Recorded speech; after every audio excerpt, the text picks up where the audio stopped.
shoppers. Today we have these water guns. This is a cute little alligator design, and this is a fun little shark design. We're gonna go ahead and take it out of the bag.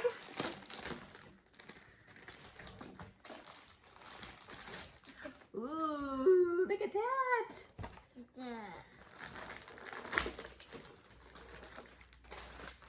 And we got an alligator. So this is fun. It holds lots of water, as the whole design holds the water, and it shoots down here at the bottom.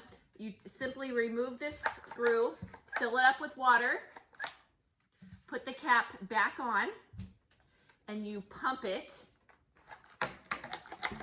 very easily. As you can see, my 3-year-old pumping it very easy, and then this is where you squirt, right here.